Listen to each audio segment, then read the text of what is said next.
right, guys, it's Wednesday, and it's the first Wednesday since many of our kids are back at school. So today I have Karen Coltrane, the president and CEO of the Children's Museum of the Low Country, here with me to talk about a little bit about back to school, maybe, and talk about some family-friendly events now that the kids are back in school. That's right. Well, I've got a couple that kind of tie in with reading and play for the little ones, because now the bigger ones have gone back to school, so we can get focused on the little guys for something to do. So this Saturday at 10:30, our friends at Dorchester County Library, who we love, are hosting Free Play Saturday, which is a drop-in hour of socialization and play with toys and activities. So it's a great way to explore new things, meet new friends. So wanted to give them a shout out and to draw attention to that if you're up in that area. If you're kind of to the south, there's a similar event this Saturday at 11 that's hosted by the Edisto Island branch of the Charleston Public Library.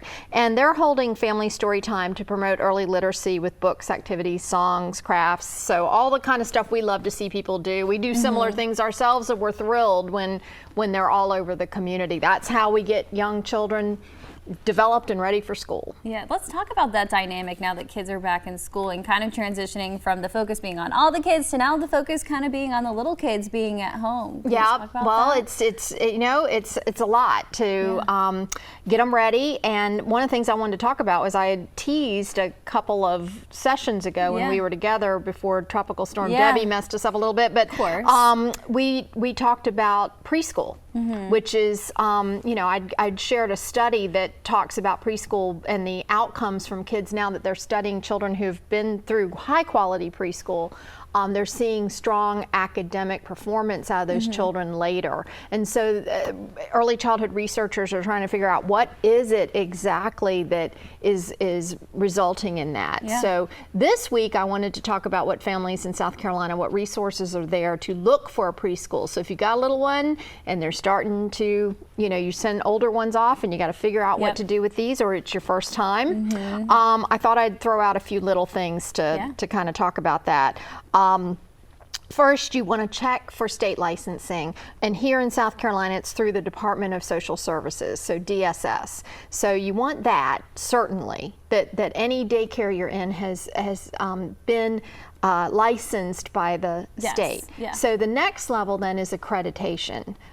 It'd be even better to find one that's gone through the additional hoops to be accredited. And the accrediting body, there's several, but the ones that we kind of look at, because at Children's Museum, we work with this group as well as the National Association for the Education of Young Children. So NAEYC. In our world, that's a big deal.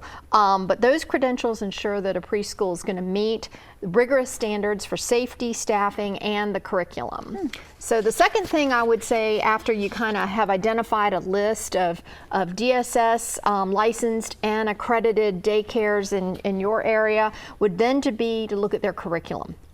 And do they offer, you want to see two things in particular, structured and unstructured play in the day. And you can ask the you know, manager of the center for the curriculum and what do they use. And then if they say a name, you can Google that and see if it has some of those things. But you want that structured and unstructured play at the preschool age, because it really does foster the social, emotional, cognitive, and physical development that you want your child to be engaged in. The next thing I would kind of look for is qualified staff with degrees in early childhood education. Obviously, not everybody in a facility might not have one, but you want to see some key folks that have committed to early childhood education. Our two educators on the museum staff are all have degrees in early childhood education. And then you want, if you're going to go the next level on that, is looking for what are the professional development opportunities that your staff have at this daycare center. That kind of will show for you if they're really committed to staying up with the latest research, because the research is moving and we learn new things all the time, and you want to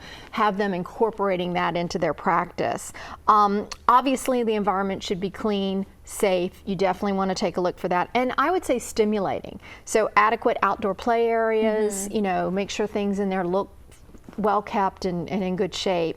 The last thing I'd look for is family engagement. Not that it's the least important, I think it's really important, but I would look at that. I think it's crucial because preschools that encourage parent involvement are just going to be stronger because parents care, right? And you want to look for that open communication. So I'd be checking online to see what parents are saying about the facility, get referrals from people that kind of thing. And then one more resource I always like to point out is South Carolina First Steps. If you're not familiar with that organization, they exist statewide. There's local chapters of South Carolina First Steps all throughout the state. It's state funded, and it really does focus and help families with resources for preschoolers. So, this is the time. Is it the time to register already, or is that? Well, preschool you can kind of enter any time. Okay, cool. Some of them do have sessions, but mostly you can go in virtually anytime. Okay, and this is such an important part in our kids' lives, right? And next week I'm going to talk about some research that's just come out on trauma and early childhood, and you may say, well, my child's not traumatized, wonderful, but what we're learning about brain development by looking at children that are is just keeps reinforcing how critically important these first years are in the child's education. The brain is wiring up. You really can't expose them to too many different new experiences, taste, sights, sounds, physical movement, all of it. It's the brain is taking it all in. It literally builds the architecture of the brain that serves as the foundation for all learning the rest of our lives. I still remember my preschool experience and that whole school. I went from nursery school to kindergarten there, and I still remember all my teachers' names, everything. So okay, that's impressive. Yeah. I drove my son by.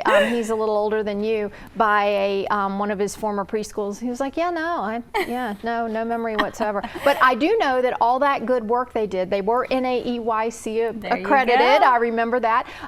Did really lay a good foundation, and so that's what we're finding is in your generation who went through preschool. Studies now on people in their 20s and 30s are showing that they are achieving more than children who don't have a quality preschool experience. I love that, Karen. This was so helpful for parents out there. Thank you so much. You're welcome. As always. Thank you.